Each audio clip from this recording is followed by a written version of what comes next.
Hello, hello, hello. This is Tom from Tom and Ruth Filipino Adventures. Welcome everybody to today's stream. I'm going to talk about 2 or 3 good, great business opportunities today. That if you're actually coming to the Philippines, you're going to actually get into business for less than $10,000. And that's not counting the property and or the other things, but I'm talking about for the equipment if you wanted to do something like this. Uh, I guess you noticed I didn't do intro and outros. It's not the new thing now. The new thing is no intros and outros anymore. They want to get right into the topic, so we're going to do that. So the first one I'm going to talk about, and I've talked about this before, is vendo machines. Vendo machines for internet. It's really something that people are still having a problem getting internet.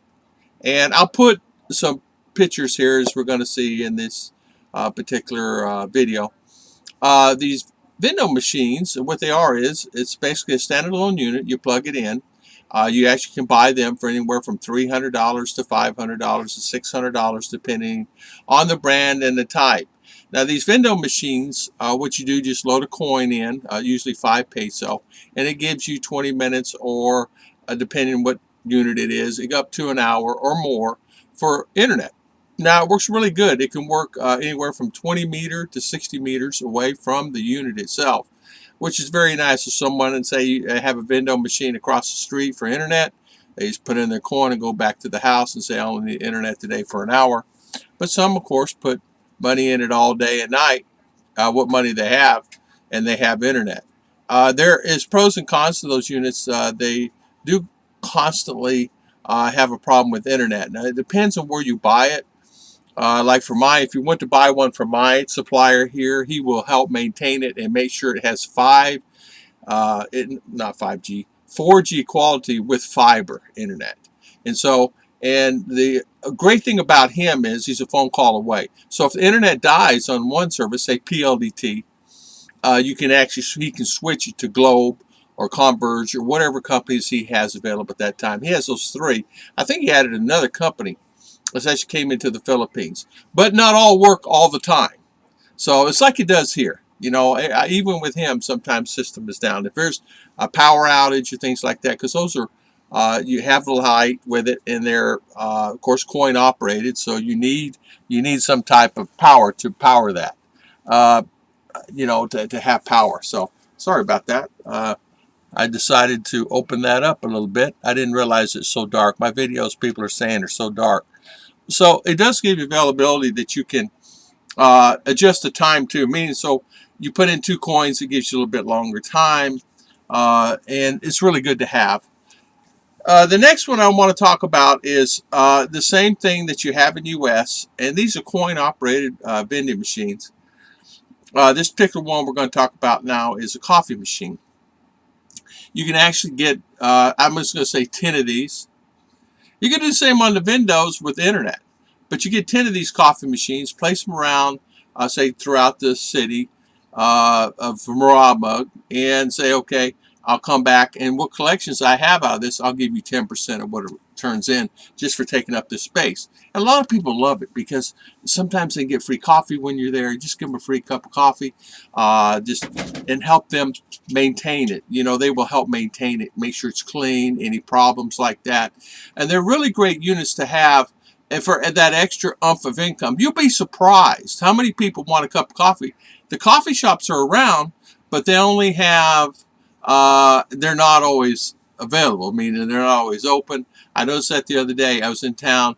I wanted a cup of coffee. I was on the other side of town. I said, I'm going to Ollie's. So it's the only good cup of coffee for me in town. The vendo machines are bad. They're just like the coffee machines in U.S. A lot of people don't like those. I enjoyed the coffee in those vendo machines. Just put in whatever you're in charge, and you get your cup of coffee. And the water is filtered and heated, so it's not like you have to worry about contamination and things of that nature. So there's really great benefits to having that particular good cup of coffee. And it gives cappuccino, and there's like 4 flavors on it.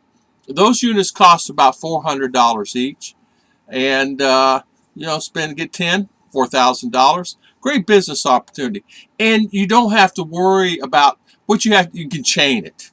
You know, if you had to, you can chain it to the property itself, so nobody can steal it. Put a big heavy chain on it. but tell them you're responsible. A great place, don't underestimate, is where these pay Mayas, the remittance centers, great place. People always want that extra cup of coffee during the day. There's one in town at the Pay Maya. It's literally always out of stock. The guy can't keep it filled up fast enough.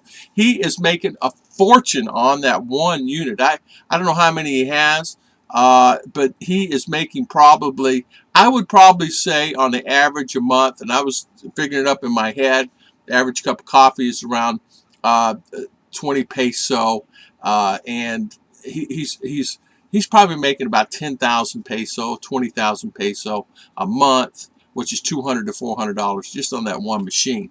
Imagine 10 of those. Now, the next one I'm going to talk about today is the most ingenious thing I've ever seen in my life, and you got to give it to the Chinese for coming up with this. How would you like to have a gas station at your house? Now, permitting and things like that, you have to check with your local municipality and check and make sure that you can have a gas station locally in front of your house, beside your house, maybe in another building beside your house. We could easily put one here on our property. We talked about it, but we're saving our money. But they're really not as bad as you think it would be. As you're going to see in these pictures coming up, they're standalone units. You can get one hose, you can get two hose or three hose units. And you have to have a man. You have to have power. You have to have lighting. Of course, I suggest a big concrete pad. I suggest a cover with a latching door lock. I suggest be a man 24 hours a day, 7 days a week. Of course, not really 24 hours a day, but at least however long you're open, and of course lock it. So 12 hours a day, probably 6 a.m., 6 p.m., Monday through whatever. You could probably make some pretty good income. The fuel is delivered by a local company, and the profit on that, it depends. I used to have a gas station back years ago, so the profit anywhere runs. It's all going to be self-serve. There's no full service here, just like it is now in U.S., all self-serve. It's going to run anywhere from 3 to 5, 7 peso per liter, depending on your fuel, according to these guys, and that's what it was in U.S., not to the dollars, 3 peso to 5 peso, 7 peso. We made 3 cents to 5 cents to 7 cents. On the self-serve, we would fluctuate that 4 cents, 5 cents per gallon. This is per liter. So you could exactly take this, and it's basically a standalone unit. You plug it in, and you add fuel to that particular tank. So if you have a 3-hose system, you put in, say, an unleaded, an 87 octane, and then you put in the 98 octane, and then you put in diesel on the third. If you have the 2-hose, that's one I would suggest you have. Very few people try to get the higher octane. It's all about the money here. As you know, Filipino, if they're lucky to have 10 peso, 20 peso, they will stop and put 10 peso in. They will stop and put 20 peso in. The average sale at a gas station here in the Philippines, it's got to be at least 50 to 100 peso. If somebody puts in 2, 3, 4, 500 peso, is really hard on a motorcycle and a tuk-tuk and things like that. You'll have them fill them up, but maybe in the beginning and thereafter they wear it down and they put 200, 300 peso in a day. And so that's the average sale it's going to be. But what you do, you adjust rate, for example, 68 cents. You sell it for 68. You buy it for 65. You're making 4 peso per liter. So you'll have to pump out. Now these tanks will hold. You can buy different tanks and different setups. You can start out with 500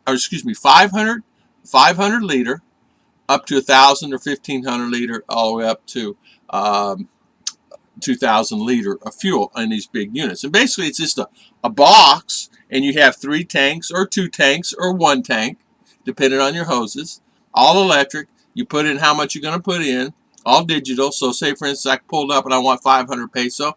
You open it up, put in your code, and then 500 peso, and it'll pump the 500 peso. You collect the money, and bye-bye. These things you can actually buy a standalone, a 2-hose, 1 hose, 2 hose, 3 hose, anywhere from $3,000, $5,000, to $7,000, $8,000, $9,000, and they do go up to $10,000 for a stand 1 unit. That's all you need. You only need 1 unit. For me, I would buy a 2-hose setup. I would not buy the 3, 500 liters each. So you'd have 500 liter low end, 500 liter a diesel, and you can make a fortune of money, even though the guys have to be coming. Now, if you see that it's not profitable enough and you need more than 500 liter at a time, 500 liter, because what they're doing is they're eliminating the guys on the side of the road that put gas in the Coca-Cola bottles. And there's so many, that's illegal to do. But this, you don't have to be legal. You have to check with municipality, permitting, all the permits and all things like that. I'm sure it has to be inspected. But they're already in sight. They're here in the Philippines. They're going gangbusters. It's a new thing. Standalone fuel situations where you can stop. The guy pumps in the gas, puts money in his pocket, and you go bye-bye. Then it has a meter on it, just like they do in the U.S., just like I used to do. I'd go read the meters. How many gallon? How much did I sell today? I sold 4,000 gallons. Now listen, don't think anything about it, because even in my fuel tanks, I had 3. I had 3 tanks. You know, I had the regular unleaded, the cheapest, and I had octane, and I had the premium gas. And the premium gas, you're running 6, 8, 9 cents per gallon. That's profit, and you know, it's the same here. Now, what you can do also with that is the profit is I had 5,000 gallon tank and 10,000 gallon tanks. I had 2 10s and a 5. So, and to go through that, I would go through, you know, 50, 60,000 gallons a month back in the mid 70s, and that's actually pretty good money. I made really good money doing it. Until the oil crisis hit, and then there goes my business. Couldn't get gas, you know, so there was about 8 months to a year couldn't get gas for the longest time. But here, their fuel is available. They're popping up all over. Great idea. It's cheaper than buying. If you already have land available and you want to pop in a gas station instead of spending all those thousands and thousands of dollars. But the smart thing to do is this. Put a gas pump right here. The guy pulls up gas pump. Have a sorry store next to it with seating, so the guy can pull his motorcycle. Have plenty of room for the motorcycles to park. Have, you know, 50 spots, and they'll park and have coffee. And it says, sir, because you bought this day, you get a free cup of coffee. You go give them a free cup of coffee. Big deal. But they have to purchase the X amount. You know, like for a purchase for 100 peso or 200 peso or 300 peso, you get a free cup of coffee and a meal. You could take over the world here for that idea. It's just an idea, guys. So if you come in the U.S., you want to start something, maybe look at the Standalone fuel, Standalone coffee, and Standalone, what was the other one? I forgot already. If you watch it till the end, maybe you could tell me what I forgot.